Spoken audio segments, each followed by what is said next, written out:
The days of the Nigerian prince are over. Nobody's falling for that scam anymore. But now you get a phone call from your CEO saying, hey, I need the account number for the bank, or I need you to transfer this amount of money to this account number. And it sounds just like the CEO, and it came from his cell phone number. Yeah. But it's not him. That's AI. That is such an easier attack vector to exploit. You're listening to the Venture Best Spotlight, a podcast by Venture Best, the venture capital and emerging companies practice group here at Michael Best and Friedrich. On this show, you'll hear from some of our amazing founder clients and network of venture capital managers. These individuals are inspiring instrumental changes to the way the venture economy produces, invests, does business, and defines what it means to be a startup. Welcome to the Venture Best podcast, another episode. I'm Dave DiGiacomo, a partner here at Michael Best who helps founders, business owners grow, scale, and sell their businesses. I'm excited today to have Bob Flores, the founder and CEO of Cybersweep, in to just have a bit of a conversation about his world. Cybersweep's a cybersecurity due diligence firm, purpose-built for private equity and M&A transactions. I've had the pleasure of getting to know Bob over the last few months and learning a bit about what he does, and just excited to hear a bit about your story and background. So thanks for coming in to join us. Hey, thanks for having me today. I really appreciate it. So I guess just to kick us off today in what we're going to talk about, I'd love to chat about your background a little bit, how you went from working at a bunch of private equity-backed companies as CIO and CISO before founding Cybersweep. As a founder yourself, what was it like to go from that world to the energy of being an entrepreneur and coming in on this side, and what made you take that leap? It's been really exciting. This is my second business, second time I've been a founder. First time I did this was around the year 2000, and I had a small consulting company then that we did some similar IT work, but it's not totally foreign to me today. It has been new and exciting and kind of a different twist than anything that I've ever done before. And it's so much more relevant now because I've got sort of this history with private equity. I've been working in this industry for a really long time, and I found this really interesting problem that just had bugged me for 20 years. And I just finally decided I was going to solve it. It has been really exciting to kind of attack this problem. It's scary as hell, but I think I'm up for the challenge. I think it's going to be a lot of fun. Yeah, super cool. Yeah, tell us about what that gap in the market or what sort of piece of that you saw as the problem. Sure. You know, I've been in cybersecurity and IT for 30 years, but 20 of those had been in private equity-backed companies. And I had been really fortunate to work with some really good sponsors and big sponsors in private equity. When I first started off this gig, I didn't know a single thing about private equity. I was just a guy running IT for a healthcare company, and we were bought by some rich guy named Toma Bravo. Had no idea who that was or what it was. But 20 years later, I've been really fortunate to some really nice sponsors, and I've learned a lot about private equity and how it works in the industry. And the problem that I had during those 20 years of working with these private equity companies, I had been bought, sold, merged, acquired, and divested 14 times in 20 years. So I went through a lot of transactions. Yeah. And during that time period, almost every single time I went through one of these major financial transactions, I was getting hacked. And at first I thought, when I left my last gig, I was trying to figure out, was I going to go into another portco? Did I want to be maybe an operating partner at a PE firm or something like that? And this problem came back around, and I thought, you know what, I'm just going to solve this problem once and for all. The interesting problem came about with, how do I get people to actually pay attention to me? And so that was the impetus of Cybersweep. I wanted to stop hackers from hacking these deals. I wanted that poor guy who's in charge of IT during these transactions to have some peace of mind, be able to sleep at night. And I wanted to solve this problem kind of once and for all so that people would benefit from it. Yeah, that's awesome. How did that sort of shift as you came into this side of the table? What's been the big change from your internal role into helping manage that from outside and being an entrepreneur and supporting those, still that same group that you're familiar with, but how did that change for you? It's been interesting. I think the biggest change is that now I'm not operating a team, I'm not operating a company. I'm here to solve a problem for other people. So I have to kind of think of things in a little bit broader terms. But more interesting, I think that Again, this problem that from a technical perspective is not hard to solve. The challenge for us was, how do we get private equity folks to actually pay attention to us? There are plenty of people out there that do cybersecurity diligence. There are IT companies, there are cybersecurity companies, a lot of folks that actually will go in and do cybersecurity diligence. What they don't do was they don't speak the language of private equity. They still speak technology. And unless you speak the language of private equity, which is money, then you're not going to get anybody's attention. Most of these cybersecurity diligence exercises go one of two ways. You get an IT guy in there and he'll do some stuff, and the result of his diligence is going to be thumbs up or thumbs down. Yeah. Or you get the guy who goes in and he runs all these scans and he does all this very technical detail and comes back with a report about that thick, full of a bunch of technical detail. And I've been a CIO in IT for 30 years. I look at these reports and I don't know what they mean. Right. So I know the guys on the deal team can't translate that. So what we decided to do was, we're going to take all that technical detail, but we're going to do the translation for the deal team and translate all that into financial terms so that they don't have to do the math. Yeah. Just tell me, what's my risk? How many dollars at the end of the day do I have on the table that I'm going to have to either spend or I'm at risk to fix this problem? Yeah. That was kind of the concept. Yeah, that's awesome. And it seems to make sense to me, especially as you're, looking at those deals as an attorney. I see all the time of sort of the 1-0 risk analysis, right? Either this is good or it's not. And so often I think the business application is much more complex, right? Having seen a couple of founders go through recent data breach incidents that we had to come in and kind of help navigate, it comes this really technical analysis of well, how bad is our problem and how many dollars is it? How do you actually quantify that? Take me through a process of, hey, instead of the 1-0, give me just a little more understanding of it. Well, here's what the actual financial risk is. Sure. Yeah. So, when we go in and look at a company, we look at 5 different areas of the business. A lot of folks, they'll rely on compliance reports. Hey, this business just passed a SOC 2 Type 2 audit, or they just passed a HIPAA audit, or they just passed a PCI audit. Hackers don't care about audits. They don't care if you passed an audit. That doesn't mean that they're going to go, oh, wait, let me turn around and go the other direction. These guys passed an audit. I'm not going to try to break into their company.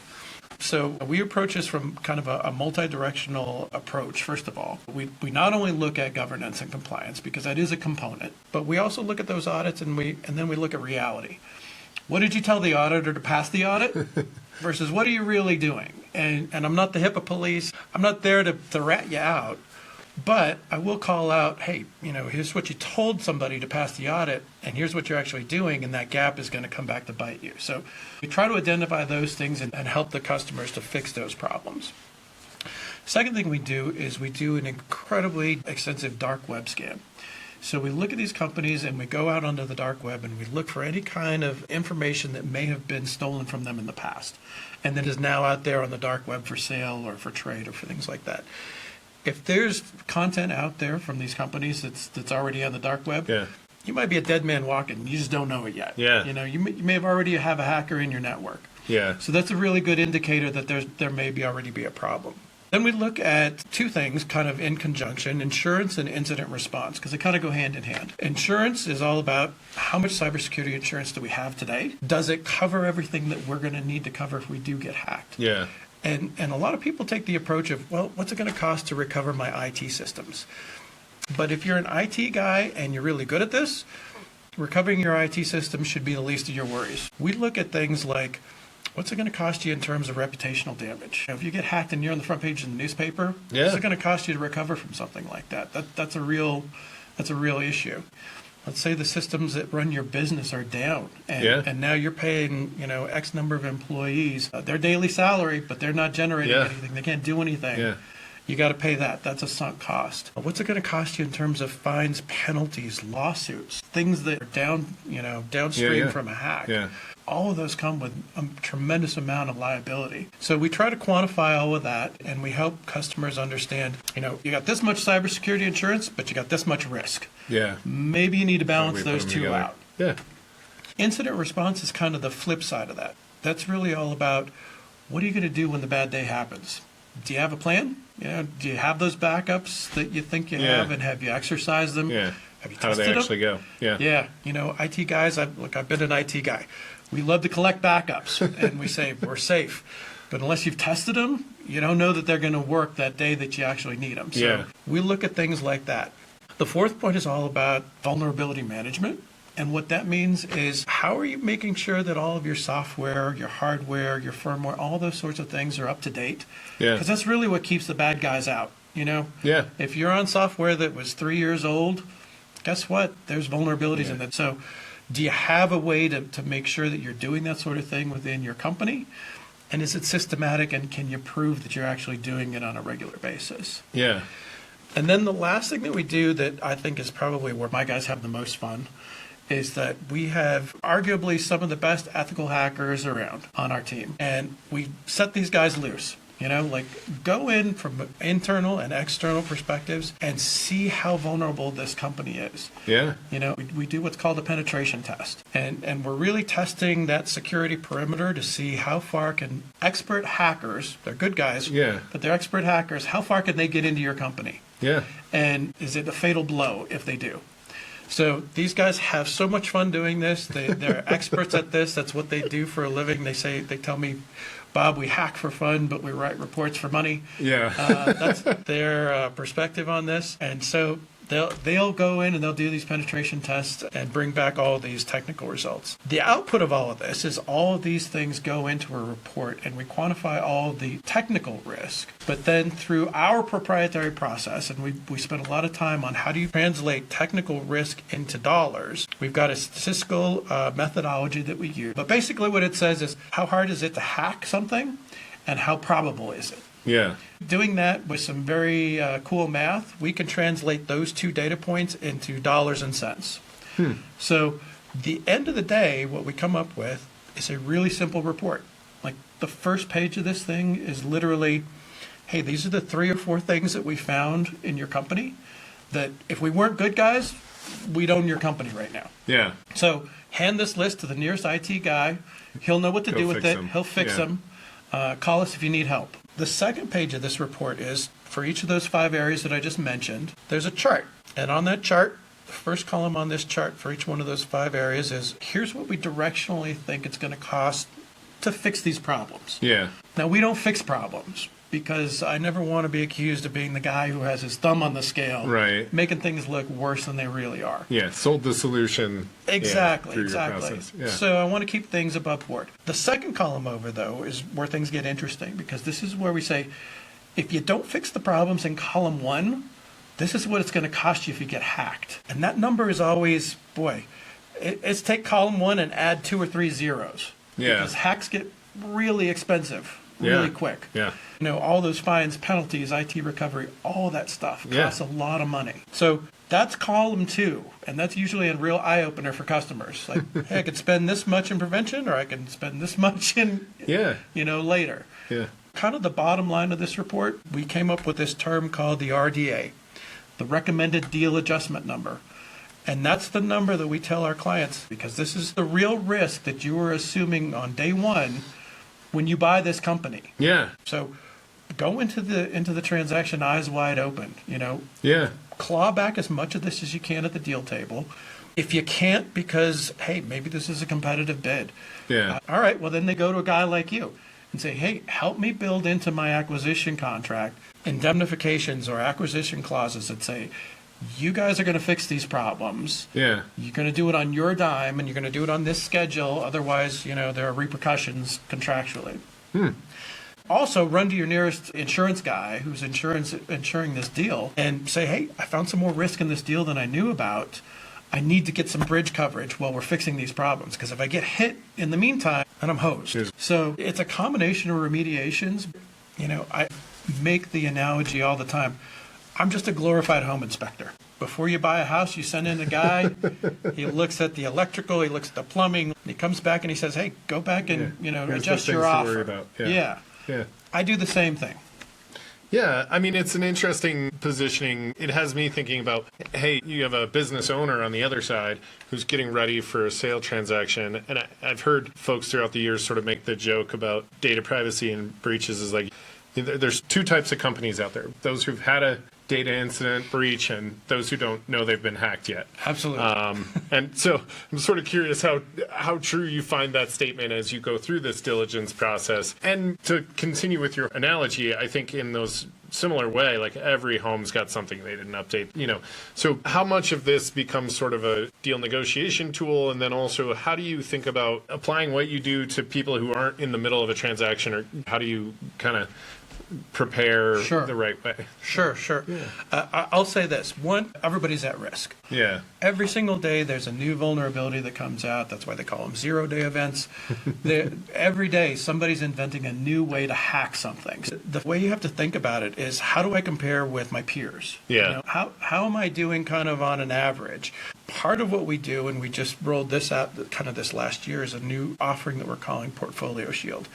And it was the result of a couple of our customers coming back to us and saying, hey, great, we love what you do for us on diligence. We save money every time. We're not going to go, do a deal without you. But after the deal closes, we're still not cybersecurity experts. Yeah. How can you help us? How can you help us manage this on an ongoing basis as we go through the life cycle of this company? Yeah. And this kind of relates to your point of, how do I think about this as just sort of a runtime guy in a company? Well, what we came up with, and this is kind of addressing our customer needs, but applies to companies in general, is that, one, we help our customers to identify that checklist of things that are critical. So whether you're in a portco and you're part of a PE firm, or you're just some guy running a company, you got to know what your cybersecurity posture is. Bring in somebody to do a third-party assessment and do an exercise like what I've just described. Yeah. Look at those 5 points in your business and look at, where do I have weak spots? What do I need to shore up? What's at risk if I don't do this? Yeah. Because you have to understand that this is just a financial risk. I tend to think of cybersecurity not as a technical risk, although that's where its roots are, but it's really a business risk. It's a financial risk that has to be managed just like any other financial risk. If you can look at it that way, then you can manage it. Yeah, I love that way of looking at it. And to go to your comment about the insurance analysis, I've had the unfortunate position of having clients call us the day they have that data breach incident, which happens with our data team all the time. And then we're trying to go through with cybersecurity data attorneys, and we're worried about, what disclosures do we have to make? Who in the government do we have to contact? But one of the first other questions we always have is like, do you have a cyber policy? What does it cover? This audit on a cyber policy for any business owner, having gone through the mess of like, oh, what is actually covered? Does it cover legal fees? Does it let you pick your law firm? Does it let you provide protection or contact to all of your customers who've had the incident? Like, those steps seem so important. So I'd love to just pull at that thread. Tell me what else you see in the insurance analysis and that gap coverage, or anything fun there. Well, I'll tell you. So insurance companies aren't just the guys that you go to and they're just going to write a check and smile and say, great doing business with you. Yeah. The first thing out of the chute is that an insurance company is going to do what I do. They're going to look at your infrastructure and they're going to say, well, what did you do to prevent this? Yeah. And if you didn't do enough things to prevent whatever you are now suffering from, guess what? They're not going to just write that check out. They're going to fight you tooth and nail and say, hey, you should have done this or you should have done that. Yeah. Those insurance, I'm telling you, but you know this better than I do. Insurance policies are like stereo manuals, right? Like, yeah. They make them this thick for a reason, exactly. right? All the carve-outs. And, They're going to look for any excuse that they can to not pay you that policy. And by the way, it was probably undersized to begin with. Yeah. So not only are you not getting the full amount that you're going to need to recover from this hack, but they're also going to fight you tooth and nail for every little bit that you're going to get. Yeah. So you may not get even what you think you were going to get in your policy. Even when you have the insurance and you have the solution and you're working through it, it is a major distraction for the business, for the operator, from their day-to-day to now, oh gosh, I have this, multi-million-dollar risk bucket that I'm dealing with. Hey, and it could be anywhere from, a couple thousand to millions of people you're going to have to notify that something happened, depending on your business. There's a lot of, even if you get made whole on the insurance, the reputational harm, the larger brand harm to your business, and for the PE buyer or the seller, that's as important as ever, I think. It's going to be a total disruption to revenue. I guarantee that, because now IT is going to be focused on, how do I fix this major problem that's on my plate while still managing everything else that needs to happen in the business, and probably a growth plan that's very aggressive, especially if you're a portco. Yeah. Well, that's great. I want to shift gears from talking about that problem to the problem that is ever present in conversations these days. What's happening with AI? Obviously, in the last couple of days, I think two of the largest platforms announced that they're coming out with new technologies that are going after pieces of this puzzle, that they're doing a bunch of cybersecurity and training, I think, in OpenAI and Anthropic. I just am curious how that's coming into play for you. I'm curious how, for somebody who's literally in the cybersecurity world, a technical person, how that comes into play for you and how it's impacting the work you're doing. Boy, it's exciting times, let me tell you, because for every good guy that's out there using AI, there's probably 20 bad guys who are using it just as effectively and just as determined for their purposes. So I think that the biggest thing that frightens me is not necessarily the weaponization of AI from a traditional attack front. But I think the more interesting way to look at it is now AI is making things like phishing campaigns, like deep fakes, like all the things that are so much easier to exploit, easier for the hackers. The days of the Nigerian prince are over. Nobody's falling for that scam anymore. But now you get a phone call from your CEO saying, hey, I need the account number for the bank, or I need you to transfer this amount of money to this account number. And it sounds just like the CEO, and it came from his cell phone number. Yeah. But it's not him. That's AI. That is such an easier attack vector to exploit.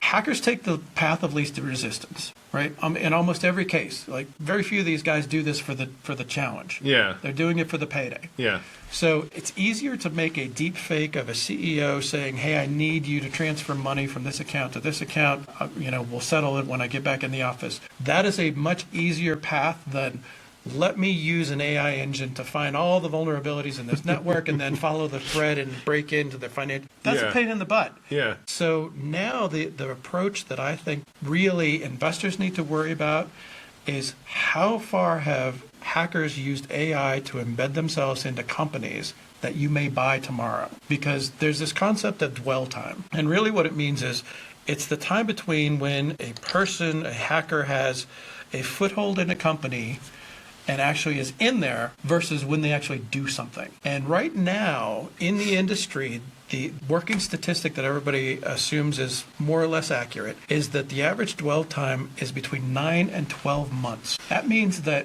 hackers are breaking into companies. Just sitting. And they're just sitting there. They're just waiting for something to happen.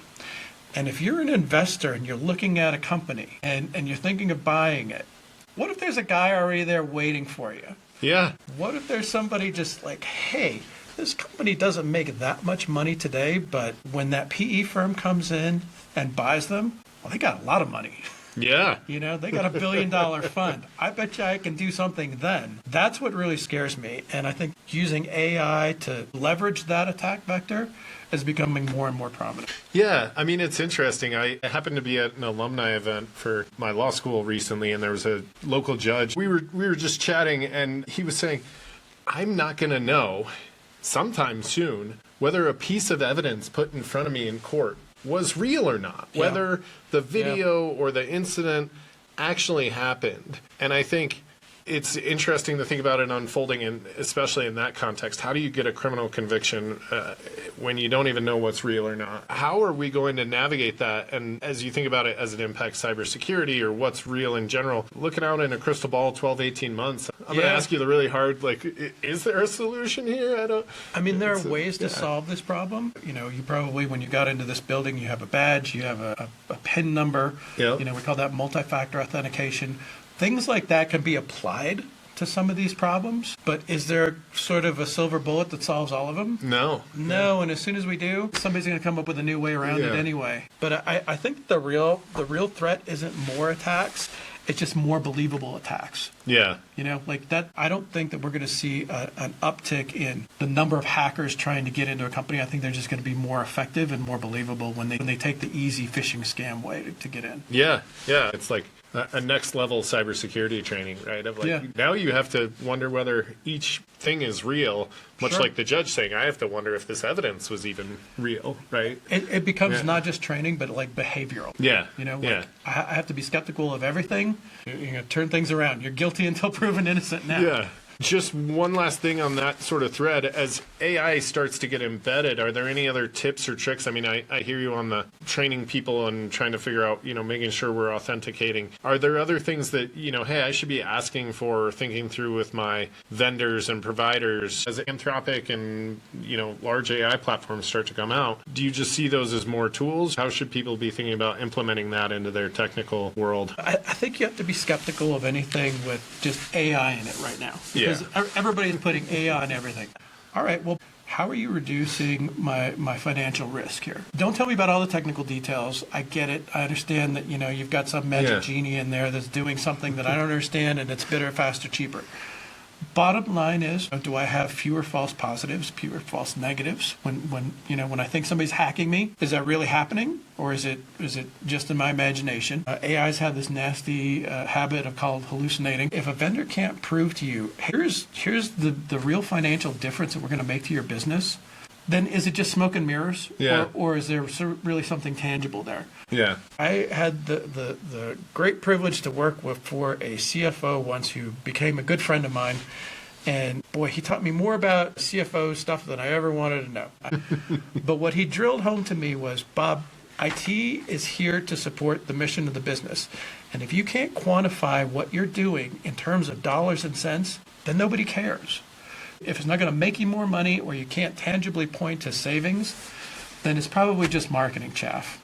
I love that lens of it. How does this actually support the business? And Yeah. what's the financial case? Is it going to help you or not? There's got to be a payoff somewhere. Yeah. Yeah.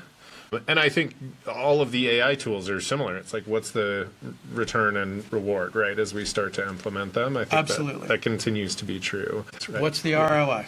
Yeah, 100%. So, awesome. So, I'd love to shift out of my current favorite news topic and talk just a little more about managing growth. From your perspective, what's a common mistake that founders or PE sponsors make when they're thinking about cybersecurity as they're growing and acquisition, exit? How do they make some missteps or things that they could improve? Yeah. I think that more often than not, the biggest problem there's a misconception about is that IT is cybersecurity and cybersecurity is IT.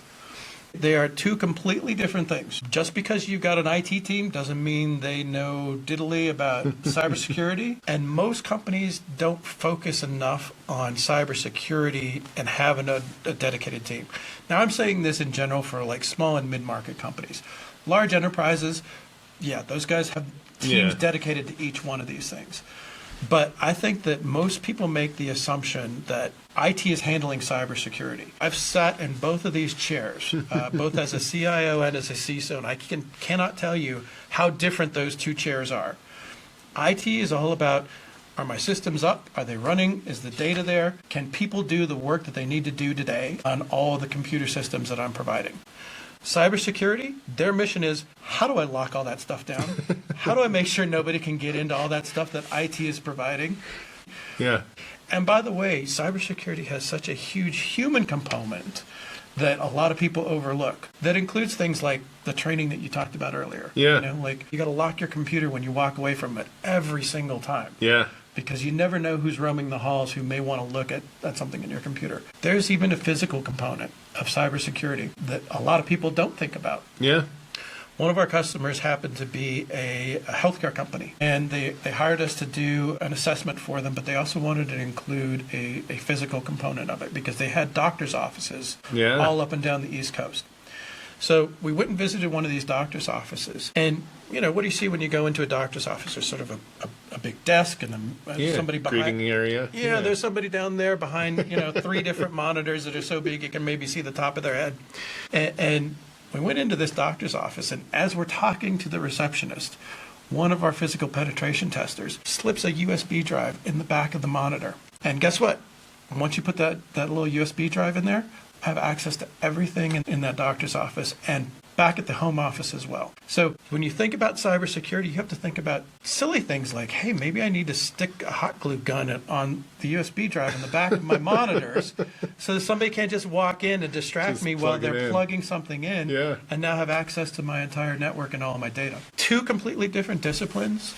And I think that you have to make sure that you're paying attention to both. Yeah. That's a very common misconception and something that people overlook. Yeah, I think in my mind, I would say I've often lumped that together. It's like, oh, that's all the data. And actually what I heard you just describe is like, and some level I'm aware of this, but hearing it described, they're actually at odds a lot, right? Like one of them is trying to enable just me getting my workflow done, and the other one's trying to protect everything, which I hate multi-factor authentication. It's required, but it slows down my workflow every single day. Right.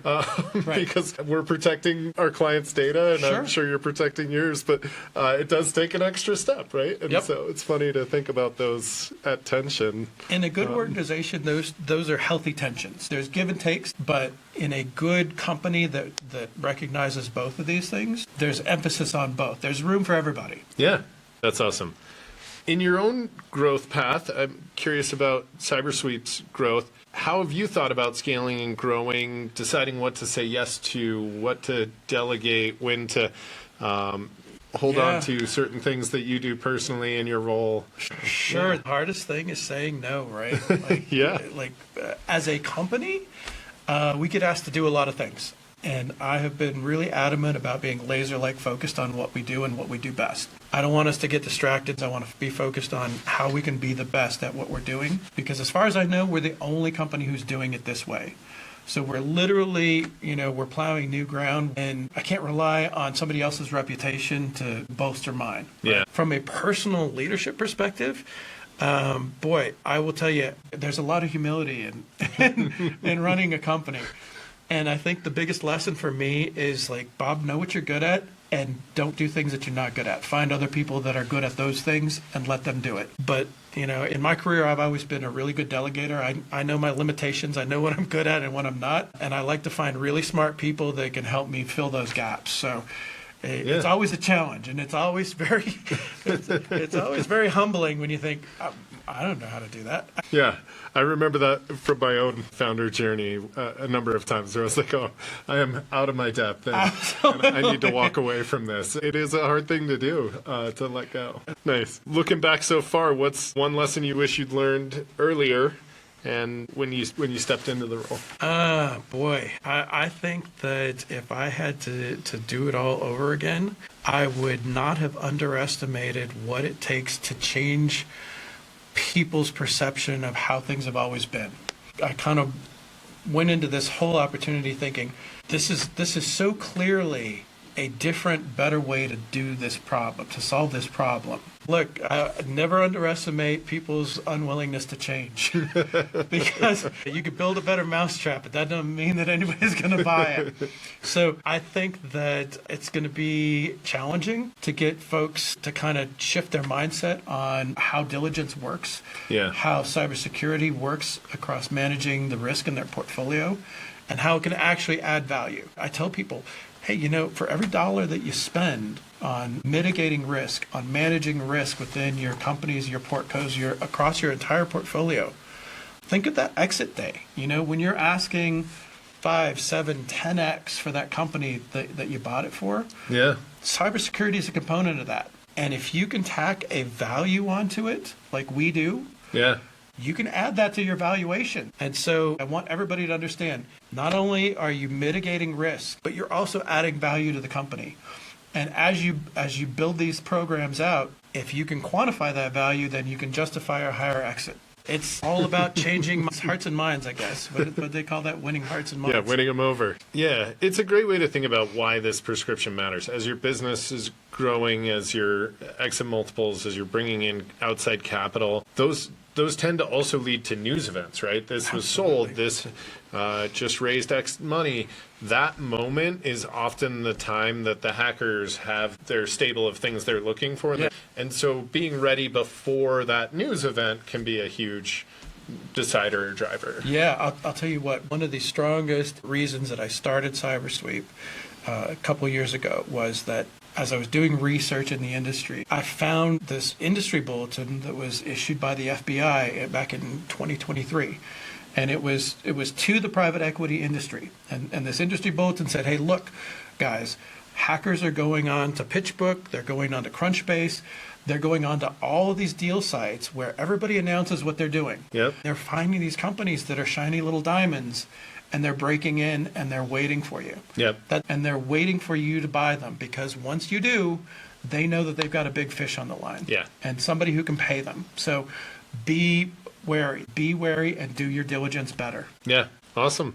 Well, it's been a great conversation. I have one last fun question for you here at the end. If you could pick one TV show, movie character to be the spokesperson for Cybersweep, Yeah. who would you pick and why? I want Rocket the Raccoon from Guardians of the Galaxy, I love Rocket. That's a good one. because he's kind of my guy.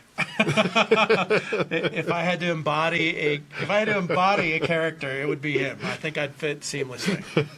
That's awesome. Well, really appreciate it. Thank you for your time today. Thank you so much. Yeah, It's been enjoy- really fun. I've enjoy enjoyed our chatting. conversation. Yeah. All right. And that's a wrap on today's show. Thank you for listening to the Venture Best Spotlight. Don't miss another episode. Be sure to subscribe on Spotify, Apple Podcasts, and YouTube today. And if you really enjoyed today's content, please take a moment to rate and review the episode on your favorite podcast platform. Have a great day.